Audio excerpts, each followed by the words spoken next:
The title of today's message is Attitude of Gratitude. We're going to consider this mindset. We're going to consider how it is necessary to become Christ-like, and we can consider several ways that we can exhibit this characteristic. And I think we'll also come to the conclusion that this mindset can have a meaningful impact on our lives. So one way that we can exhibit this gratitude is that we can be thankful for God's plan. We can be thankful for knowledge of God's plan. If we just think for a minute about the events that are going on in the world, and if we pay attention to the news and look at not just local or regional news, but events going on around the world, there are several items that we could be concerned about. We have economic issues. There was a 1,000-point sell-off this week on the 1,000 points on the Dow Jones Industrial Average this week. Economically, we have social issues. And a lot of these social issues don't get a lot of attention, but if you dig in a little bit, you can know that human trafficking affects a far too large percentage of the human population here on earth, and the exploitation in many different ways that come as a result of that, including just the actual trafficking and moving them from one area to another and the methods employed to do that. There are boatloads of immigrants being just left adrift in the Mediterranean Sea, so that wherever they do land, Italy has a significant problem with this, and France, and some of those, they are having to process these immigrants and do something with boatloads of hundreds of immigrants at a time coming in. It's a big social issue there. And you can imagine what life must have been like wherever they left in order for that to seem so much better. We have extremist groups worldwide, but Africa and in the Middle East, they're disrupting the region. In the Middle East, nuclear capabilities are being sought so that greater power battles can be fought. Drug cartels are growing in power. Mexico and Central America are keeping up with demand for drugs, and as a result, economically are growing very powerful. They have the weapons, they have the power, in some cases they're just taking over the whole governments. Environmental issues. There's a radiation leak in Japan that threatens the entire Pacific Ocean, really. Environmentalists aren't conclusive on what they think the impact will be, but it's bad, and it's not stopped, and it looks like it's not going to be stopped in the near future, but it's kept very quiet. We all know of the San Andreas Fault, right? We've heard of that one before, but how many are aware of the Cascadia Fault? Few. Cascadia Fault is under extreme pressure and has the potential of a 9.0 earthquake, they think, at a minimum, but it can potentially wipe out much of the Pacific Northwest. And it's several hundred miles off the coast, but if you are familiar with the freeway topography along the West Coast, there is speculation that with the earthquake and with the resulting tsunami, that everything west of the 5 would be toast, as it was written. So that would be significant. It would affect millions of people. The deaths, they think it would be the most deadly earthquake that had ever occurred on Earth, should it occur, and it just seems like it's a matter of time. They hope they're wrong and that it's hundreds or thousands of years from now, but it could be literally any time. Prescription drugs are a big issue in the United States. The list goes on and on and on of social issues. We're the United States, we're 5% of the world's population. We tend to think about our own issues, but then again, over half of the Earth's population lives on less than $1 a day. When you think about some of the conditions that they live in, they are not great conditions. Not necessarily meaning that they're not happy, but when we think about these things, it can feel like a pretty heavy burden. And yet when we think about the fact that we understand that God has a plan, that's something we can be extremely grateful for, because we know that this is going to change. We know that many of these issues are consequences of choices that are made that are contrary to God's law. And they're made contrary, and why are they made contrary? Because there's an adversary to God's law and His plan, right? Satan is the adversary. Satan means adversary. Is Satan good at what he does? He's very good at what he does. We're listing just a few of these consequences. He's incredibly good at what he does. He is the adversary, and God, for some period of time, is letting him win on this earth. So we see those consequences. We see relational issues amongst ourselves. We see the breakdown of the family. This is a target of Satan's because he knows the implications of the breakdown of the family, and we see them now.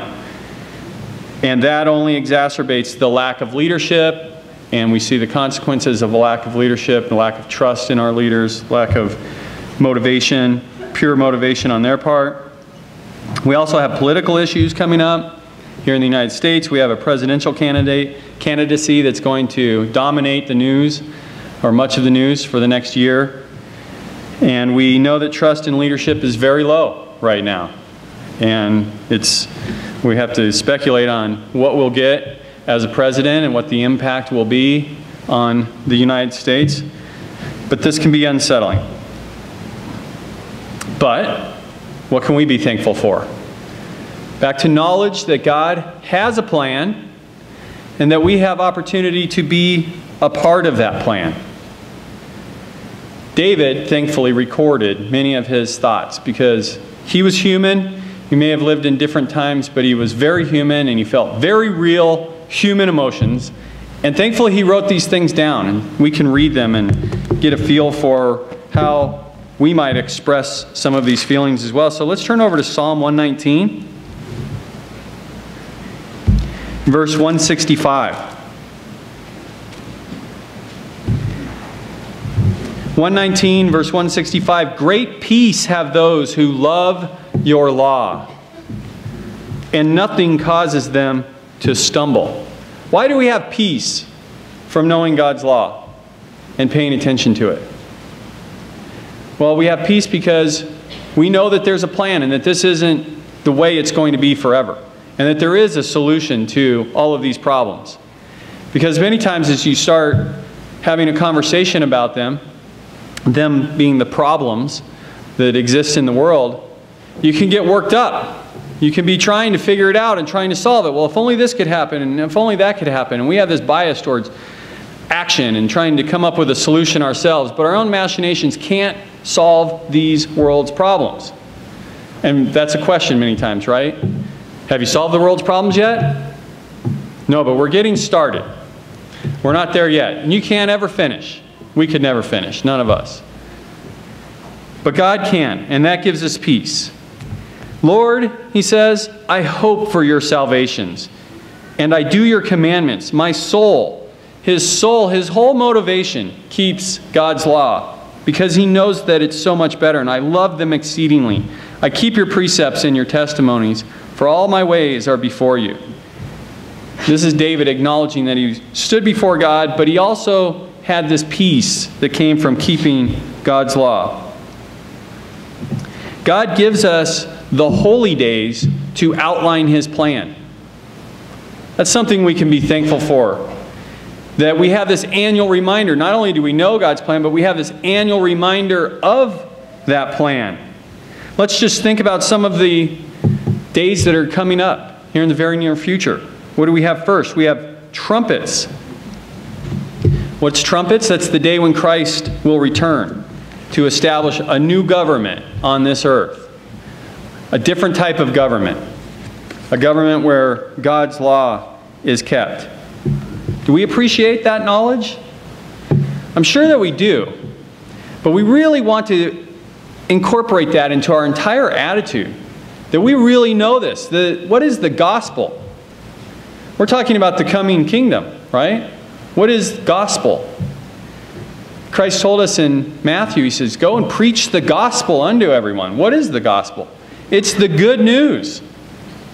It's really good news. Good news about what? About this coming kingdom, about this coming government that these upcoming holy days represent. We have really good news. There's not a lot of good news in this world, but we have good news. We know it.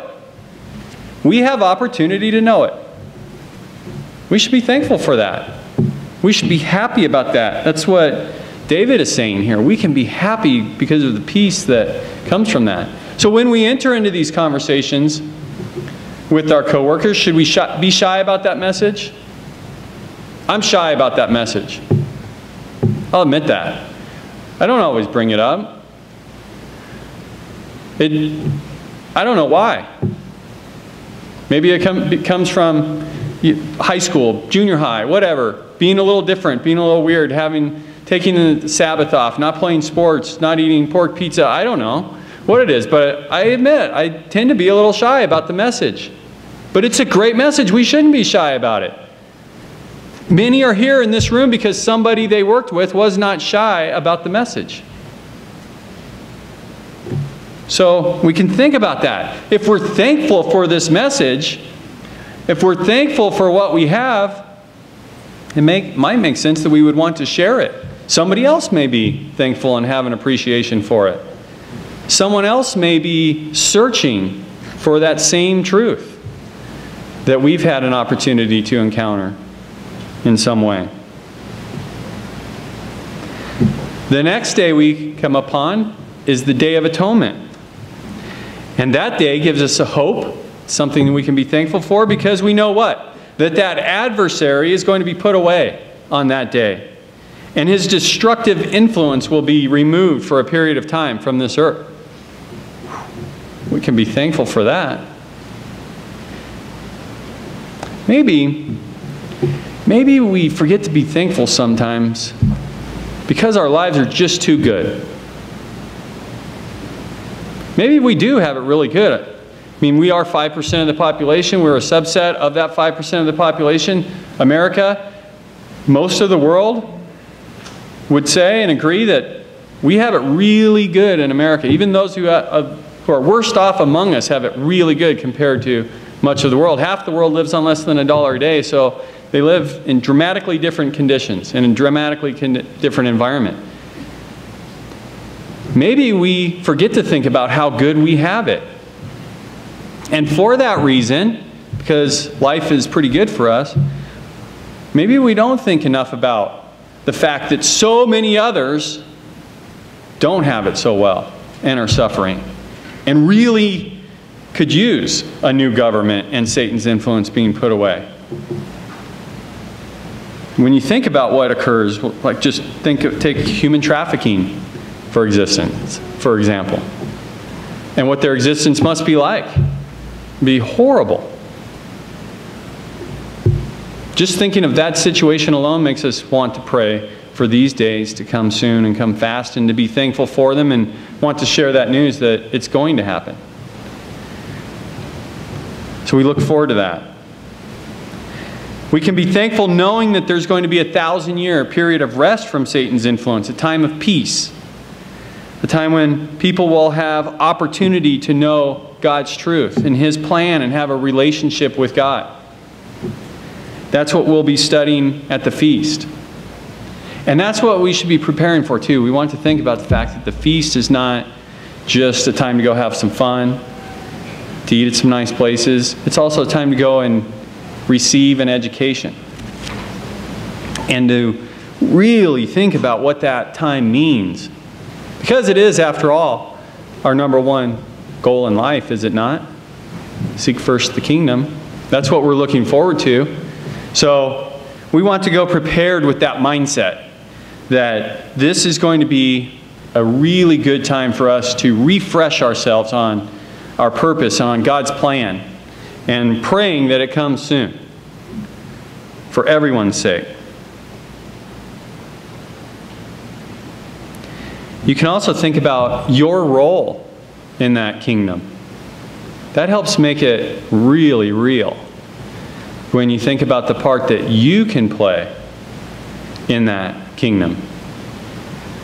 So on the ride here, we went around the car and talked about that a little bit and said, what would you like to do? The question was, what would you like to be doing in the kingdom? And Carrie says, I want to work with the babies.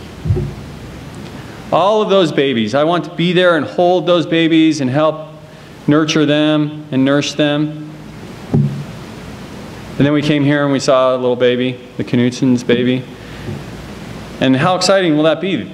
That's meaningful. That changes everything. The level of appreciation you have for that time when all those babies that didn't have a chance to live their life will someday have that opportunity. And that's what she wants to do. When you think about the role that you could specifically play in the kingdom, it may make it that much more real to you and help you develop that attitude of gratitude about that plan. When we consider this knowledge, we can consider that this is extremely valuable knowledge. Let's turn over to Proverbs. Proverbs was written by Solomon, and Solomon had this God-given wisdom, and he thought things through. And as we read through Solomon, or through Proverbs 3, it says, happy is this man. And as you go through, you can read all of Proverbs 3. It says, don't forget my law, trust in the Lord with your whole heart, don't lean on your own understanding. I'm skimming through it. In all your ways acknowledge God, He'll direct your path. Don't be wise in your own eyes. In other words, listen to these words. This is the wisest man trying to instruct young people on what's really important, what's really valuable. Honor the Lord with your possessions, with the first fruits of all your increase. The last couple sermons we had were about tithing. And when you acknowledge that God is the one giving you those blessings, then it's easy to think about giving Him the share that He asked for. Don't despise the chastening of the Lord. Sometimes we go through periods of time in our life where God's saying, I want you, but not exactly the way you are right now. I want you the after. There's the before and there's the after. Let's start working on the after picture a little bit and change a few things from the before picture. Those aren't easy times of life. Do we appreciate those times? Let's be honest. Probably not during, but when it's all over, we can be thankful for that, and that's what it's saying here. Don't despise the chastening or detest His correction, for whom the Lord loves He corrects, just as a father the son in whom He delights. God knows what the outcome is going to be, or He hopes what the outcome is going to be, and He's going to put the effort in on you so that the end product can be useful. And we can be thankful for that. And happy, verse 13, is the man who finds wisdom. Happy is the man who finds this. And he who gains understanding, for the proceeds are better than profits of silver. This is saying silver and rubies and gold, and that's not usually the way we measure wealth now. But it's more profitable than money. More profitable than things that we value now. This knowledge, so important. We can think about it and we can be really grateful for this. Okay? So God's plan. And we can also be grateful for God's law. God's law, well, that sounds restrictive. Why would we be grateful for that? It governs our lives. It governs our relationships.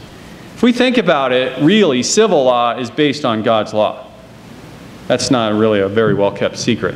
That's true. Now, let's just say there's been some erosion on that over time and some manipulation of those laws. Some get forgotten, some get omitted. But basically, those things which are illegal are also illegal, for the most part, in God's law and vice versa. Blessed are we when we know these things. Reading through Psalm 119, it's a great read. That's a great thing to read on the Sabbath. And it talks about David's appreciation. David's talking about his appreciation and expressing that appreciation for God's law. Why? Why is he so thankful for rules? Seems a little counterintuitive, right? Rules aren't always fun. It's fun to be able to do whatever you want. But he's saying no. He sees the wonderful results of obeying God's laws. He understands the blessings. Psalm 119, verse 16. Skip back there and read a couple excerpts here. Psalm 119, verse 16, I will delight myself in your statutes. I will not forget your word. There are numerous examples throughout history of times when God's word was applied to something and then the result came out so much better. The plague, the Black Plague in Europe, was epidemic. They could not stop it. And someone said, a Jewish man said, we should be burying these bodies. And so they did. They buried or burned the bodies, and they were able to stop that epidemic. Just one small example. One small example. Health issues. And when you go through, some will say that's the Old Testament and it's done away with. But read some of those principles and it makes sense. The dietary laws, laws about mold, and being careful about mold. We are hearing a lot about mold. And Arizona is pretty dry, but it does have mold because moisture is held in the ground, and we have mold or water leaks into the walls, and it can create a mold situation which can have profound health implications. And it's hard to find. And then many times somebody's struggling with an issue and then they find out that their AC ducts are just full of mold, or their walls have mold in them. And when they resolve that problem, their health issues improve. There are biblical health laws regarding mold. So just a couple of examples. God created us. He knows what we need. He knows what's in our best interest. It makes sense that if He's the creator, if He's the manufacturer of us as human beings, that He has the right to write the owner's manual. And it should make sense and it should work. And if you follow it, David's saying if you follow it, things go great. They're optimal. Verse 18. David's acknowledging here that he doesn't understand it all, but he says to God, open my eyes that I may see wondrous things from your law. He acknowledges here that he's a stranger on earth. Do not hide your commandments from me. My soul breaks with longing for your judgments at all time. So David wants to know more. He loves what he's learned so far and what he's applied so far in his life, and he just continues to want more. That is an attitude of gratitude towards God's law. Great example here. He longs for its judgments and precepts. Question for you. What if all God's laws were kept? Now, pick one. One of those laws. Just pick your favorite one. What if just one law was kept? What if no one ever stole? You didn't have to worry about anybody stealing your things. Well, that little remote clicker thing would be out of business for cars. You don't have to lock your car. You don't have to lock your doors. You don't have to get security systems. Cameras would be far less prevalent. Imagine all of the resources deployed towards those things and the costs associated with cars would be cheaper. Houses would be cheaper to build. There'd be a lot less of a police force. Now just imagine the implications of any one particular law. It would be massive.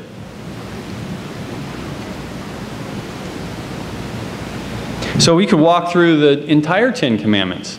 To develop an appreciation of God's law, that's another great thing to do on the Sabbath. Sit down, get your little journal out, write down the 10 Commandments, and think about the implications of every one of those being kept. How we might, you could do two sides of the paper. You could do how we can keep the law now, and how the world will be different when everyone keeps that law.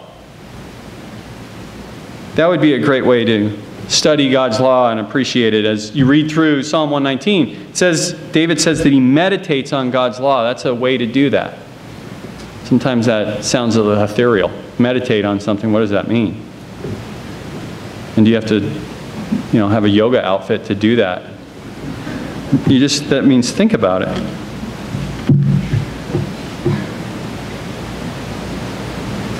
So, God's law. Now we'll move on to the next thing that we can be grateful for and the way we can exhibit this characteristic. We can be grateful for relationships. We can be thankful for relationships, for all the people that drive us crazy in life, right? Or maybe we're the person who drives other people crazy. whatever it is. We can be thankful for all of those relationships. Why? Because that's really what God's all about, is relationships. Back to God's law. What's God's law all about? First 4 are about our relationship with Him. The next 6 are about our relationships with others. It's really all about relationships. So should we be thankful for these relationships? When we adopt this mindset of gratitude, it can dramatically change our relationships. This might be one of the most profound implications of this attitude, is in our dealings with other people. Because what do we tend to do as humans? Do we think about all the positive attributes of people or things? Or do we become sort of myopic on problems? If somebody has a big pimple on their chin, do you say, "You look great today"? And you think, "Wow, I hope that thing doesn't bust loose." It's weird, this problem that we have, where we just focus on problems, right? We focus on whatever isn't perfect rather than all the great things about the person. So that's a metaphorical for how we treat people and how we think about them. So what about this? What if, rather than think about all the ways someone drives us crazy, the ways we don't agree with them, the areas of friction we have in our lives, what if we think, this is why I appreciate this person? At least at a bare minimum, they're not mean, or they're not this. And maybe you start there and then you work your way up to being thankful for the things that they've done. And when you take some time and think about the areas that you appreciate someone, it's going to change your interactions with them. It has to. It changes your mindset. So that's one area we can really be thankful for. And let's consider something else. Let's turn over to John. John 3. Let's start in verse 12. We'll get to the famous scripture, but let's start a little earlier. So this is Jesus speaking. It's in red letters here. And he says, "If I've told you earthly things and you don't believe, how will you believe if I tell you heavenly things?" He's saying, you're probably not understanding everything I'm saying here. But he says, "No one has gone up to heaven, but one has come down, and that is the Son of Man who's in heaven. And as Moses lifted up the serpent in the wilderness to stop a problem that was going on at the time, so must the Son of Man be lifted up onto that stake, that whosoever believes in him should not perish, but have eternal life." So who did Christ die for? Whosoever believes in him. Who has the potential of believing in Christ? Everyone who comes into knowledge of the truth. Who is going to come into the knowledge of the truth at some point? Everyone who has ever breathed, and even those who haven't yet. Should that change our attitude about other people? Christ died for us. He died for them too, for everyone. That does change our attitude. It should change our attitude about them. For God did not send His Son into the world to condemn the world, but that the world through Him might be saved. So, Christ came and died for all of us. For only those, question for all of us, for only those who deserve it. Let's turn over to Romans 5. This is something we should remind ourselves of. We've wondered from time to time, why did God call this person? Or this person is so nice and so amazing, and they never knew God's truth, and this person drives us absolutely crazy, and we see them every week at church. Or they were part of the church, or there are family members in the church, and well, how in the world does that reconcile? Well, let's just carry that one thought further. We're also here. No relationship will ever be perfect because you're in it. I'm in it. That's what somebody told me about my marriage. I've probably shared that with you before. Your marriage will never be perfect because you're in it. I have no further questions for you. So Romans 5. So we can skim through this again. Therefore, having been justified by faith, we have peace with God through Jesus Christ, and we just read about that, through whom we have access by faith into this grace, this undeserved pardon, in which we stand and rejoice in the hope of the glory of God. We've talked about that. We know what our hope is. It's in this glory of God when He returns. And not only that, something else we've already talked about, we glory in tribulations. We glory when we have tribulations, yes, because we know that those tribulations produce perseverance. And perseverance produces character, and character hope. See, this is a big picture. This is the attitude of gratitude right here, being exhibited and described. Because we appreciate these things because we're seeing the big picture that God has granted us wisdom to see. Hope doesn't disappoint because the love of God has been poured out in our hearts by the Holy Spirit who was given to us. Because we deserve it? No. Verse 6. For when we were still without strength, for in due time Christ died for the ungodly. For scarcely a righteous man will one die, yet perhaps for a good man, someone would even dare to die. But God demonstrates His own love toward us in that while we were still sinners, Christ died for us. So Christ died for us, and we're sinners. We blow it. We're not driving people. People aren't driving us crazy. We're driving them crazy, and they're just mirroring it back to us. We experience the friction, and it's probably because of us. Let's think about it. Let's insert our name. Our name has a problem with this name. Our name has a problem with that name. Our name has a problem with this one and this one and this one. What's the common denominator? Our name. Eliminate that half of the equation and all of these other problems go away. Today's a math day, right, Mr. Reamy? So we're doing math. We eliminate half the equation and all the other problems go away. So we can think about that. And then we can be thankful.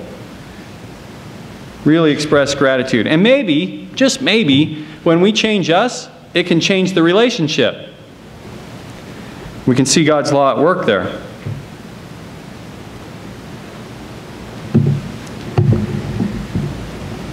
Now, this takes character. It implies making a choice. Gratitude is an attitude, and that means we choose the attitude. We get to choose. Do we choose our attitudes? Are they the result of choices we make? They are. So we can think about this attitude. And when we choose the right attitude, back to what we just read, when we're persevering about that, then it builds what? Character.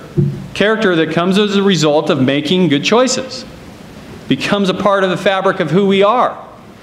We start to practice this, and then practice makes us better and better at it, and we grow and get stronger at it, and we build that character. And it changes who we are, and it changes our thought process. Let me see if I can remember this right. I just recently read this, that our problems don't come as a result of the people or circumstances in our lives. Our problems come as a result to our reactions to the people and circumstances in our lives. That's worth really thinking about, isn't it? It's all about our reactions. Other people may not have a problem with that. Why? Because they react differently. So that goes back to the common denominator with all of our problems is us. We're a part of all of our problems. So we can be thankful that God shares with us the owner's manual and gives us a way to understand ourselves and understand these relationships with others. And He gives us rules to help define the optimal scenario for them. In fact, I didn't write this one down, but it says, as much as depends on you, live at peace with everyone else. Implying that there is an element there. You're the common denominator, but there is another variable there too. So that's true, but we can work on that. Lack of appreciation kills relationships. No matter what somebody does for you, no matter how good they are, how pure their heart is, if you never appreciate it, it's going to diminish that relationship. And we all know that vice versa is true too. When we work hard, or even if we don't do all that great of a job, but we think we do, and somebody else doesn't appreciate it, it hurts that relationship. So expressing appreciation can make such a difference. Let's turn over to Philippians 4.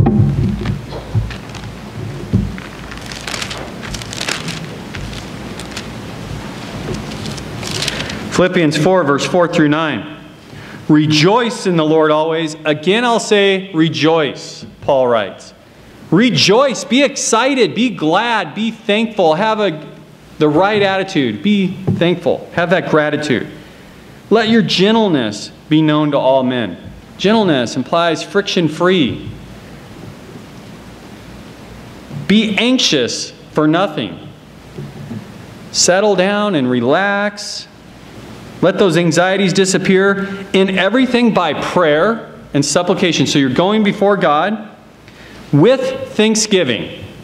This is the attitude that you come to Him, the attitude of gratitude. Let your requests be made known to God. And the peace of God, which surpasses all understanding. We already talked about that a little bit earlier. This peace surpasses all understandings, will guard your hearts and minds through Jesus Christ. And then, whatever things are true, whatever things are noble, whatever things are just, whatever things are pure, whatever things are lovely, whatever things are of good report, if there is any virtue, if there is anything praiseworthy. As we think about relationships, it's saying here, Paul said, if there is anything praiseworthy, think on these things. Meditate, think deeply on these things. That's how we should approach our relationships with others. We should go before God with them when we have problems. We should be thinking of anything that's praiseworthy. We should have the proper attitude. It will change our lives. We can be grateful for physical blessings. What do we desire in life? What do we need? Maslow studied this. I printed out this little chart. Maslow's hierarchy of needs. Physiological, breathing, food, water, sleep. Next is safety. Once you have your physical needs met, and if there's been the saying expressed that any society is 9 meals from anarchy. You think about that. We go one day and we're hungry, weak, grumpy, hangry is the new word. We're hangry, right? And that's one day, or a couple hours. 2 or 3 days later, society's breaking down. It doesn't matter if there are locks on those doors. They're going through them. Some people need to eat after 3 days because it's getting close. So physiological needs must be met. And there can be a structure around that, but that's top priority. After that, then security. We desire security. We desire some sort of longevity with regard to those physiological needs. So we save some money, or back in biblical days, having lots of animals was a buffer against that. If you had animals, then you might have milk, and you'd have protein, and you'd have leather. That was a store of wealth. So we store a little wealth, health, property, safety. Beyond that, we long for love and belonging. Beyond that, esteem, self-esteem, confidence, achievement, respect of others, respect by others. And then finally, self-actualization. Morality, creativity, problem solving, lack of prejudice, acceptance of facts. We start to really grow as a person. Does God want these things for us? Does He provide them for us? Let's turn over to Matthew 6. It turns out He does. Matthew 6:25, therefore I say to you, this is Christ in his sermon here, I say to you, don't worry about life, what you'll eat and what you'll drink, or about your body, what you'll put on. Life's a lot more than food and clothing. This shouldn't be your primary consideration. Look at the birds. They don't sow or reap, yet God takes care of them. And he's going to take care of us. And even if half the world's living on less than $1 a day, they're here, they exist, they're living. God's taking care of them. We think we need all this stuff.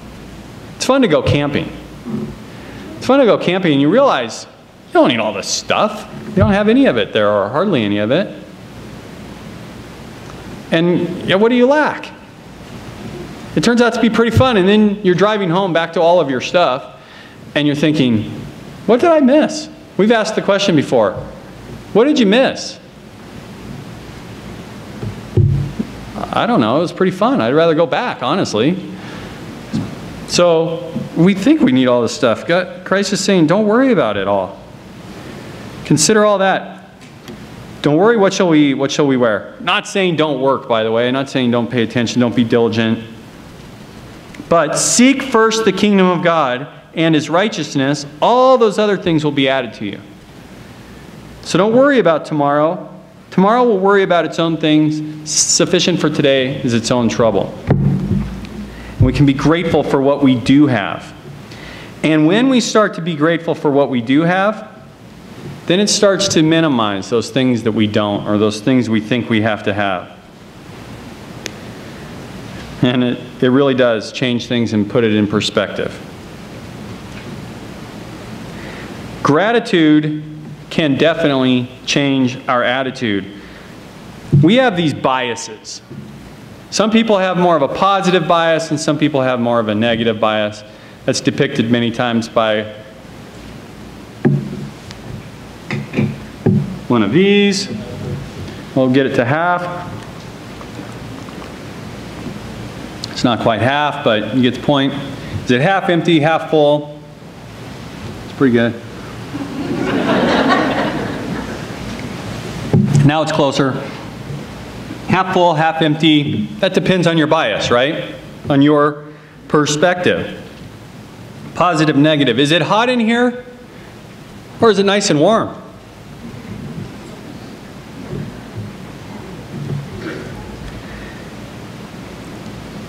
It can also be defined as scarcity versus abundancy bias. Have you been familiarized with that? Does that ring a bell? Let's define scarcity. This is from Stephen Covey.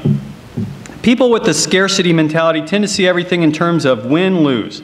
There's only so much, and if someone else has it, that means there will be less for me. The more principle-centered we become, the more we develop an abundance mentality. The more we are generally happy for the successes, well-being, achievements, recognition, and good fortune of other people. It's getting close to defining love, is it not? We believe their success adds to rather than detracts from our lives. So why do we have this scarcity bias? I don't know. Satan influences this world, and he does influence the way we think. And so to contrast scarcity versus abundancy thinking. Scarcity, there will never be enough. Abundance, there will always be more. With regard to manna, in the Old Testament, the story is recorded of manna, and every day they had to go out and gather what they needed for that day, right? He who gathered little had no lack. He who gathered much had none left over. You couldn't keep manna for more than a day, except for one day a week.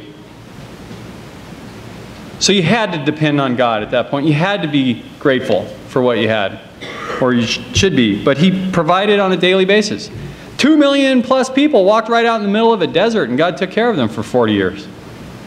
He can take care of us. There will always be more. Scarcity competes to stay on top. Abundance collaborates to stay on top. Scarcity hoards things from others. Oh, I have to have my store of wealth. Abundance is generous with others. Scarcity won't share knowledge. Knowledge is power. Abundance shares knowledge. Let's grow. Let's develop synergy. Let's create synergies. Let's think about things together. Let's share ideas, not hoard and protect knowledge. Scarcity won't offer to help others. Abundance freely helps others. Scarcity is suspicious of others. Abundance trusts and builds rapport. One resents competition, the other welcomes competition. Everyone gets better when you have to up your game. Afraid of being replaced is the scarcity mindset. Strives to grow is the abundance mindset. Strives to be valuable. I don't have to protect my job. I just have to be valuable. I'll never get cut from this team if I solve problems or provide solutions or am somehow valuable to someone else every day. I'll always have a job. That's the abundant mindset. Scarcity thinks times are tough. Abundance says the best is yet to come. Scarcity thinks the pie is shrinking. And this, by the way, goes across every time period, circumstance, all through time. Abundance thinks the pie is growing. Scarcity thinks small and avoids risk. Abundance thinks big and embraces the challenge. Scarcity fears change. Abundance takes ownership of change. Let's do it the right way. Scarcity has this inward focus and abundance an outward focus. So, as we think about this, we can think, what does God want us to think like? What thought process does He value? And what does He test us on? Matthew 25 gives us an answer to that.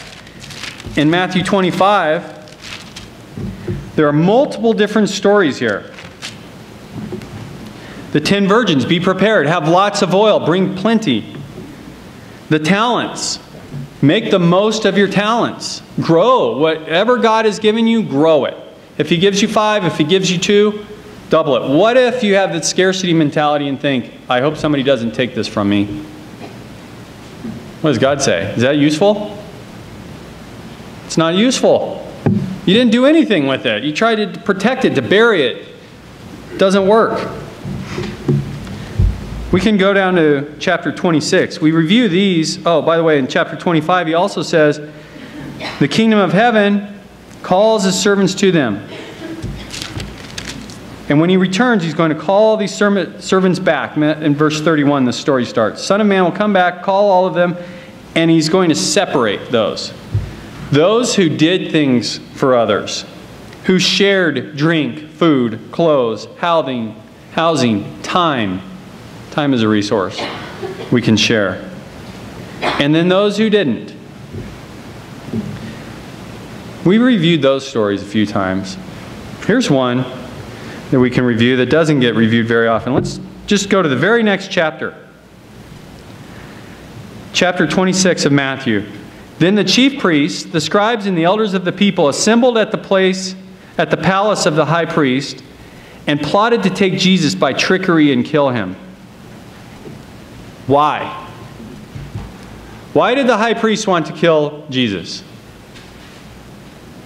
In any good mystery movie, you want to discern the motive. So what is their motive? Perhaps a scarcity mindset. Jesus threatened the leadership.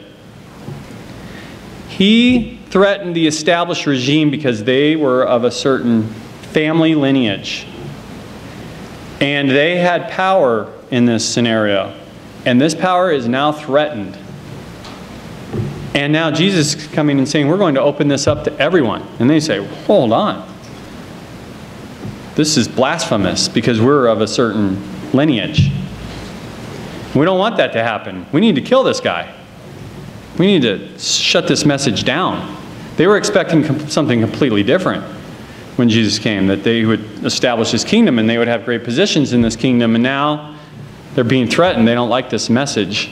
So they have motive. What's their mindset? Are they thankful? Do they have gratitude for this guy and the message? And do they want to share what they have? No. It's the opposite of that. Who's the adversary? So what kind of mindset is that? No, they want to shut it down. So that's their motive.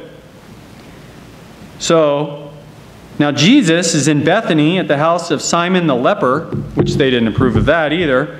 And a woman came to him having an alabaster flask of very costly fragrant oil. And she poured it on Jesus' head and as he sat at the table. And when even the disciples saw this, they were indignant, saying, "Why this waste? For this fragrant oil might have been sold for much and given to the poor." But then Jesus was aware of it. When he heard what they were talking about, he says, "Hold on. Why do you trouble this woman? She has done a good work. For the poor you'll always have. That's not necessarily going to get fixed. But me you don't have always. And in pouring this fragrant oil on my body, she did it for my burial. Assuredly I say to you, wherever this gospel shall be preached in the whole world, what this woman has done will be told as a memorial to her." She was generous with their resources. She thought it was appropriate to give honor in this case. And Jesus applauded that mindset. There are other stories as well where generosity is shown as being respected. How about the widow and her 2 mites? She didn't have much, but she was generous with what she had.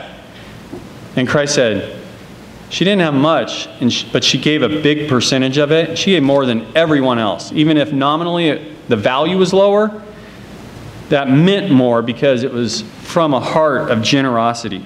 Not giving, clinking, making a big show of putting money in the pot and thinking, what do I get out of this? She just gave willingly.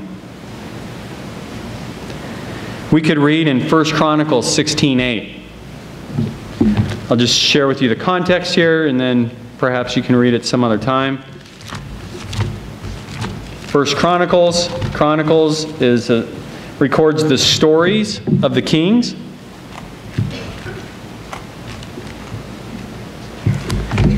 And in 1 Chronicles 16, you have David, again, expressing his joy about having moved the ark.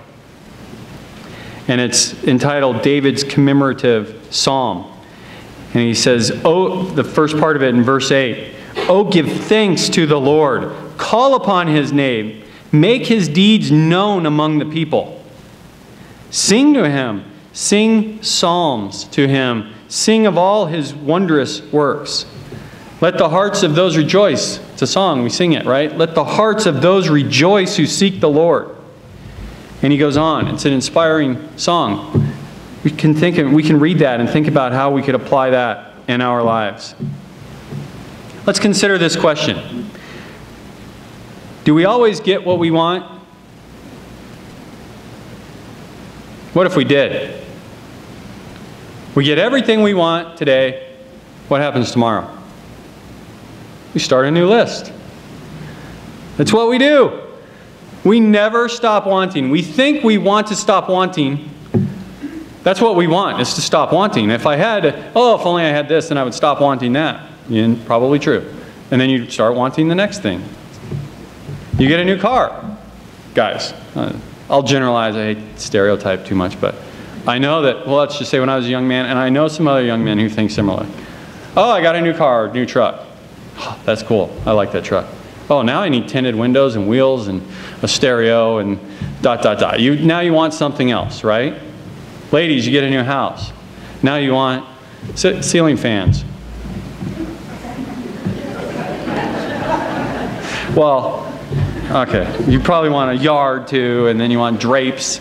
Those are important to you. Whatever it is you want. There's something else you want, I'm sure of it. Furniture. Have to paint this wall and paint that wall, and then there's a long list of things. At least in my experience, the list. And I add to that list too. So we want whatever it is, not to stereotype, but there are these things you want. Now you have one thing, you want the next thing. It's been defined as the hedonic treadmill. I'll read this to you. Hedonic treadmill. The tendency of a person to remain at a relatively stable level of happiness despite a change in fortune or the achievement of major goals. According to the hedonic treadmill, as a person makes more money, or achieves more, or accomplishes more, or acquires more, expectations and desires rise in tandem, which results in no permanent gain in happiness. So your happiness level is relatively stable, but you're on this treadmill, acquiring, achieving, and yet you never really go anywhere. It's a treadmill.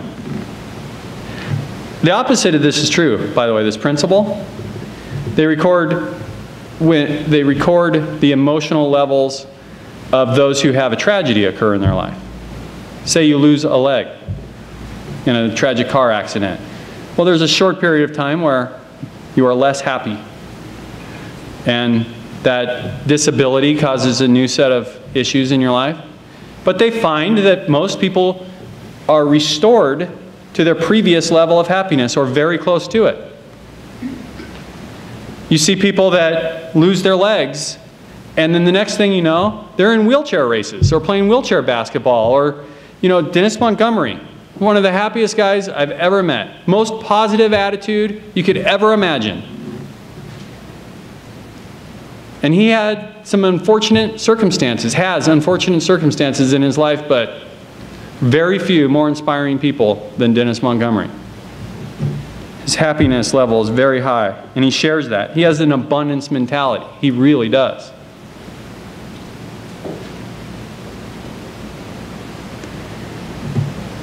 Some wanting is inspirational, and the Bible does say that desire causes us to be motivated and to work hard, and we should do that. But we should also be thankful. And when we have that quality of being thankful and that readiness to show appreciation for it and to return kindness, we acknowledge that the benefit that we receive comes from God, or we acknowledge that it comes from the efforts from others. There are tangible benefits. This attitude of gratitude can improve your health, reduce stress, make us happier, and improve relationships. In conclusion, let's turn over to Colossians 3. And we'll read something God inspired for us regarding this mindset.